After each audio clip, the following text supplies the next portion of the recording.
বিস্ফোরণে কেঁপে উঠল জম্মু কাশ্মীরের একটি থানা।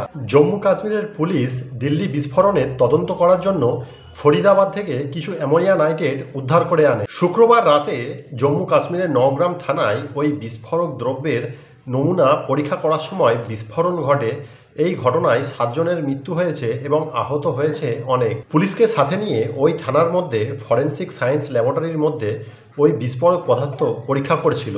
তখনই আচমকা ওই বিস্ফোরণ ঘটে।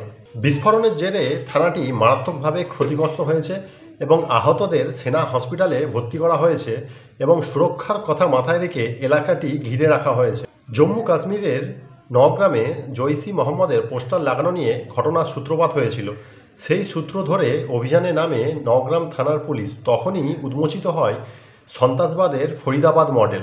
এরপর চিকিৎসক মুজাহিল শাকিল সহ কয়েকজনকে গ্রেপ্তার করা হয় এবং তাদেরকে জিজ্ঞাসাবাদ করে হোয়াইট কালার বা ডাক্তার জঙ্গি নেটওয়ার্কের খোঁজ পায়। হরিয়ানার ফরিদাবাদে 360 কেজি আরডিএক্স তৈরির মশলা উদ্ধার করে পুলিশ।